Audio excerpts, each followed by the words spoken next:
ये कहानी उस वक्त के बाद की है जब जेक सुली और नेटेरी ने पेंडोरा के बाकी नावी के साथ मिलकर जमीन से आए हुए लोगों से अपने प्लेनेट को बचाने के लिए जंग की और उन्हें हराकर वापस जमीन पर जाने के लिए मजबूर कर दिया। वहां पर सिर्फ वही लोग रहे जो प्लेनेट को बर्बाद होने देना नहीं चाहते थे।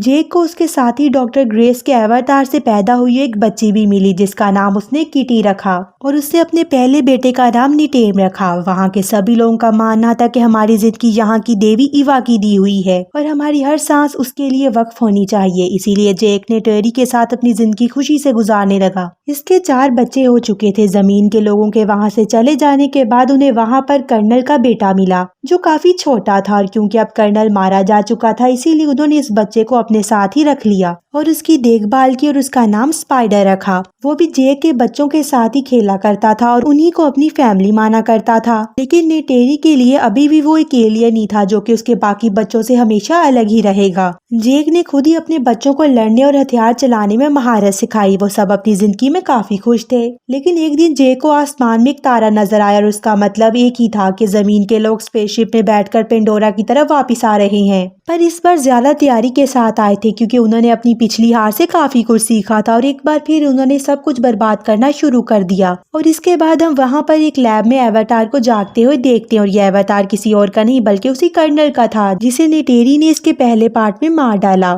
इसमें कर्नल की सारी यादों को एक इलेक्ट्रॉनिक चिप की मदद से डाल दिया गया था और इस बार इसका मकसद जेक को पकड़ना था जो आए दिन पेंडोरा के बाकी नावी के साथ मिलकर वहाँ पर चल रहे इनके कामों में रुकावटें डालता रहता था। और आज भी वो अपने लोगों के साथ मिलकर एक हथियार से भरी ट्रेन पर हमला करके सारे हथियारों को लूट लेता है। वहाँ पर हम इसके दोनों बेटों को देखते हैं। वो भी अपने फादर की तरह काम करना चाहते थे और इसी तरह वो भी इन हथियारों को लूटने के लिए वहाँ चले गए। पर इसी दौरान वहाँ पर एक हवाई हमले में नेटिम जख्मी हो गया लेकिन खुशकिस्मती से वो बच गया और जेक उसे बचाकर घर ले आया। वहाँ पर बहुत सारे नावी पहाड़ों की गारों में छुपकर रहा करते थे क्योंकि इंसानों ने वहाँ आकर उनके घरों को तबाह कर दिया था। वहाँ पर जेक अपने बेटे को बहुत डांटता है क्योंकि उसके मना करने के बावजूद वो लोग उसके पीछे गए थे। अब कर्नल और उसके साथी अवतार एक बेस पर पहुँचते हैं। वहाँ की जर्नल उसे बताती कि जेक इनके लिए आए दिन मुसीबतें बनाता जा रहा है और अगर वो चाहता है कि पेंडोरा इंसानों के लिए रहने के लायक बने तो उन्हें किसी भी हालत में जेक को पकड़ना ही होगा। इसलिए इसकी आर्मी बहुत दिनों से कोशिश कर रही थी लेकिन इन पहाड़ों से उसे ढूंढना बहुत ही मुश्किल हो रहा था।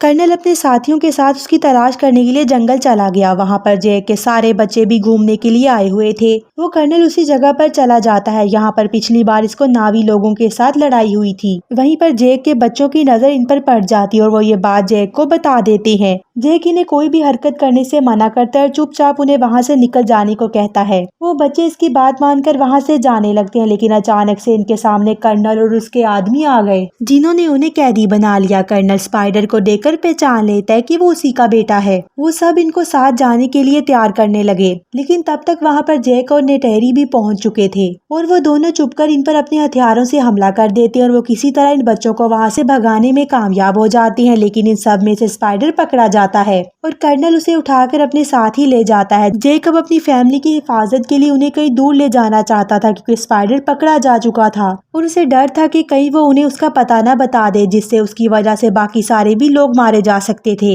इधर स्पाइडर को उसका पता बताने के लिए बहुत से लोग टॉर्चर कर रहे थे और वो किसी भी हालत में इनके सामने झुकने के लिए तैयार नहीं था। इसलिए कर्नल खुद इसे अपने तरीके से समझाने की कोशिश करता है। वो उसे वहाँ से बाहर निकालने का लालच देता है। इधर जेक अपने कबीले का सरदार किसी और को बनाकर अपनी पूरी फैमिली को लेकर कहीं और जाने के लिए निकल पड़ता है जहाँ वो इंसान उन्हें कभी ढूंढ ना सके और बहुत सारे आइलैंड को पार करते वो एक अनोखे आइलैंड पर पहुँचते हैं। यहाँ के लोग पानी और जमीन दोनों जगह पर रहने के काबिल थे। वहाँ के सारे लोग उन्हें देखकर इकट्ठा हो जाते हैं। वो अपने से अलग लोगों को देखकर थोड़ा सा हैरान भी थे और थोड़ी ही देर में उनका सरदार भी वहाँ पर आ जाता है। जेक इनसे इजाजत मांगता है कि इसकी फैमिली को वहाँ पर रहने की इजाजत दे दें पर वहाँ का सरदार इसे कहता है कि वो लोग पानी में रहने वाले हैं और वो इन लोगों के साथ नहीं रह पाएंगे। लेकिन जेक कहता है कि वो भी इनके तरीके को बहुत जल्दी सीख लेंगे और बहुत जल्द वो भी अपने आप को काबिल बना लेंगे कि वो भी वहाँ पर आराम से रह सकें। सरदार इनकी बात मान लेता है और उन्हें वहाँ पर रहने की इजाजत दे देता है। वो अपने बेटे और बेटी को ये जिम्मेदारी सौंपता है कि उन्हें यहाँ पर रहने के तरीके सिखाएं और इसी दिन से वो लोग इनके साथ पानी के अंदर रहने और वहाँ के क्रिएचर्स की सफारी करने की ट्रेनिंग शुरू कर देते हैं। सभी को शुरू में बहुत मसले हो रहे थे। ज्यादा देर पानी पानी के अंदर रहने में, लेकिन किटी पानी के अंदर बहुत आराम से रहना सीख गई थी।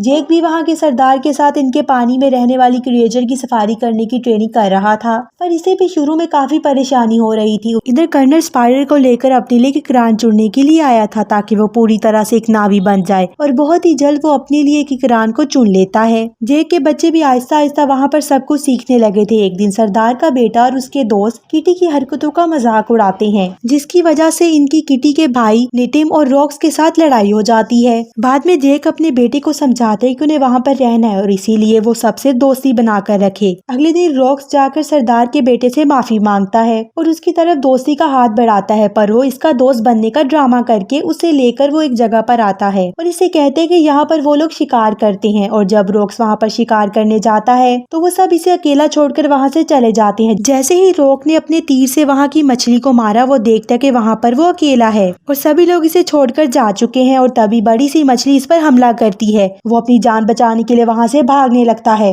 और अपने आप को एक पत्थर के दरमियान छुपा लेता है, लेकिन अब इसकी सांसें खत्म हो रही थी, इसीलिए वो वहाँ से बाहर आने लगता है। लेकिन वो मछली एक बार फिर से इस पर हमला कर देती है और जैसे ही वो इसे मारने वाली थी कि एक बहुत सी बड़ी वेल आकर इस मछली को मार देती है, लेकिन रॉक की सांसें अब खत्म हो रही थी और वो डूबने लगता है। थोड़ी देर बाद जब इसकी आंखें खुलती हैं तो उसने अपने आप को उसी वेल के ऊपर पाया। वो इस वेल का शुक्रिया अदा कर रहा था कि इसने इसकी जान बचाई। तभी वो देखता है कि इस वेल के फिन में एक लोहे की हुक फंसी हुई है और वो जाकर उस हुक को निकाल देता है, और अब ऐसा लग रहा था वो वेल इसके अपना दोस्त मान रहा था। वो इसे लेकर इस आइलैंड तक पहुंच जाता है। यहाँ पर सभी लोग रॉक को काफी देर से ढूंढ रहे थे। सरदार वहाँ पर अपने बेटे की गलती की सजा देने की बात करता है, लेकिन रॉक कहता है कि इसमें सारी गलती इसकी अपनी है। इस बात से वो लड़का भी इसका सच्चा दोस्त बन जाता है। अगले दिन रॉक सबको बताता है कि एक वेल ने इसकी जान बचाई जिसके ऊपर का एक फिन कटा हुआ था। सरदार की बेटी इसे फौरन पहचान जाती है और वो उसे बताती है कि उसे टकून कहा जाता है, लेकिन जिसे इसने देखा उसका नाम पायाकन है, जिसे सबसे अलग और अकेला कर दिया गया क्योंकि लोगों का कहना है कि वो एक कातिल है जिसने कई सारे नावियों को मारा। लेकिन रॉक ये बात मानने को तैयार नहीं था क्योंकि इसने इसकी जान बचाई थी। वो वहाँ से सीधा पायाकन से मिलने गया और इसे पूछने लगा कि इसे अब सबसे अलग क्यों कर दिया गया। वो पायाकन इसे लेकर समुद्र की गहराइयों में चला गया। इधर कर्नल अपने साथियों के साथ जैक की खोज में था। वो एक बहुत बड़े से जहाज जिससे टाइकून का शिकार करते थे, इनकी मदद से वो वहाँ से दूर हर एक आइलैंड की छानबीन करने का सोचता है। और थोड़ी ही देर में वो लोग उस आइलैंड पर पहुंच जाते हैं और वहाँ के लोगों को टॉर्चर करके जैक के बारे में पूछने लगते हैं, लेकिन कोई भी उन्हें कुछ भी बताने को तैयार नहीं था, इसीलिए वो इनके पूरे गाँव को जला देता है। जैक किसी आइलैंड के दूसरे किनारे पर रह रहा था।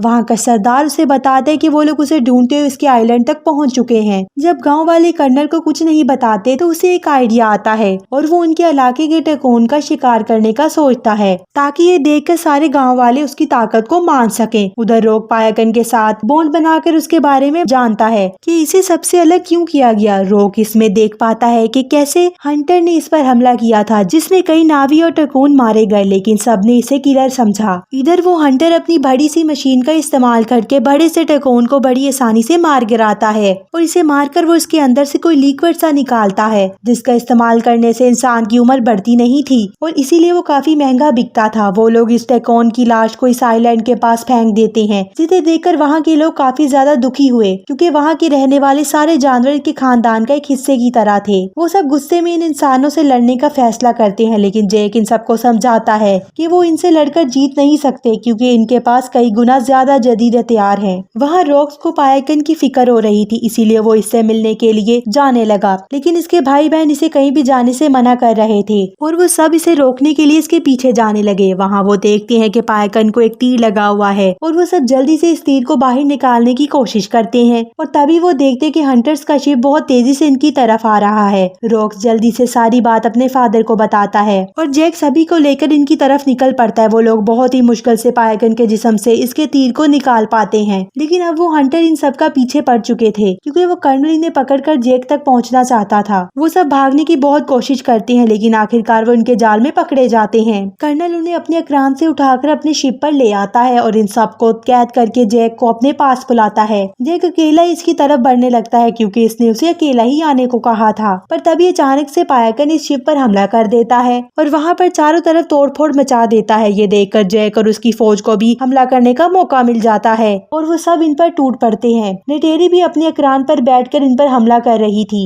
इन सारे बच्चों को भी कैद से छुड़ा उड़ा लिया गया था, लेकिन इस बार किटी को पकड़ लेते हैं और वो शिप भी अब टूट रहा था और किसी भी वक्त वो डूबने वाला था। इसी लड़ाई में भागने के दौरान जेक के बड़े बेटे नेटम को गोली लग जाती है और इस वजह से इसकी मौत हो जाती है। इधर जेक की बेटी किटी भी अब कर्नल के कब्जे में थी। जेक और नेटेरी अब पूरे गुस्से में इसे मारने के लिए निकल पड़ते हैं और वहाँ शिप पर पहुँचते ही वो जख्मी शेर की तरह सब पर टूट पड़ते हैं और वो उन्हें बहुत ही बुरी मौत मारती है। लेकिन वो कर्नल किटी को चाकू की नोक पर रखकर जेक को इसका हथियार फेंकने को कहता है, लेकिन तभी नेटेरी स्पाइडर को पकड़कर इसे मारने की धमकी देती है, जिससे डरकर कर्नल किटी को छोड़ देता है। जेक वहाँ से सबको जाने का बोलकर खुद कर्नल से लड़ने लगता है, लेकिन अब वो शिप पूरी तरह से पलटने वाला था, जिसकी वजह से वो सब शिप के अंदर ही फंसने लगते हैं। जेक आखिरकार किसी तरह कर्नल को मारकर वहीं पानी में फेंक देता है, लेकिन अब इसकी भी सांसें खत्म हो रही थी और इसे बाहर निकलने का कोई भी रास्ता नहीं मिल रहा था। ऊपर नेटेरी भी अपनी सबसे छोटी बेटी के साथ उसी शिप में फंसी हुई थी, क्योंकि उसे भी कहीं बाहर जाने का रास्ता नजर नहीं आ रहा था। तभी नेटेरी के पास किटी आती है, जो उसे सही रास्ता दिखाकर बाहर ले आती है और जेक को उसका बेटा रोक बाहर निकालता है और इसी दौरान स्पाइडर को कर्नल मिलता है, जिसे वो ना चाहते हुए बाहर निकाल लेता है। वो कर्नल स्पाइडर को अपने ही साथ चलने को कहता है, लेकिन स्पाइडर इसके साथ चलने से मना कर देता है। वही मूवी के आखिर में जेक के बेटे नेटम को इनकी देवी इवा को सौंप दिया जाता है और इसी के साथ ये मूवी यहाँ पर खत्म हो जाती है। और अगर ये वीडियो अच्छी लगी हो तो हमारे चैनल को सब्सक्राइब कर दीजिए और बेल आइकन का बटन भी प्रेस कर दीजिएगा।